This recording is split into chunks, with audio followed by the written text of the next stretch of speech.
ভাইয়েরা কমেন্টে বলে, মেসেঞ্জারে বলে যে ভাই আপনি দিয়ে ডিসকভার চ্যানেলের মতন হয়ে গেছেন, আপনি বনে জঙ্গলে যেই কোনো জায়গায় গিয়ে ভিডিও বানাই। ভাই আমার কাজ তো হইলো ভিডিও বানানো।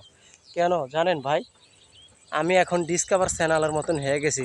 পাবলিক আমাকে বলে যে আমি যেই কোনো জায়গায় ভিডিও বানাইতেছি। দেখছেন দর্শক ভাইরা, আবার আমার পাশে দেখবেন কত সুন্দর ধান ক্ষেত। আমি এই যে ধান ক্ষেতের মাঝখানে আমার এই যে এই পাশে ধান ক্ষেত, এরপরে আবার এই যে এই পাশে ধান ক্ষেত, এই যে দেখেন এই যে কত সুন্দর ধান। দেখছেন এই যে ধানগুলো আমি ধরে আছি।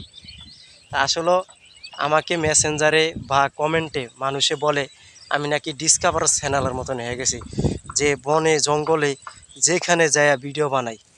ভাই এত কষ্ট করে ভিডিও বানিয়ে আপনাদেরকে উপহার দেই, আপনারা আমাদের ভিডিওগুলো একটু শেয়ার করেন না, এটা একটা দুঃখ ভাই। আমি এখন ডিসকভারি চ্যানেলের মতন হয়ে গেছি, বুঝছেন দর্শক ভাইরা, আমার ভিডিও নাকি ডিসকভার চ্যানেলের মতন হয়ে গেছে। সবাই একটু লাইক কমেন্ট শেয়ার করবেন।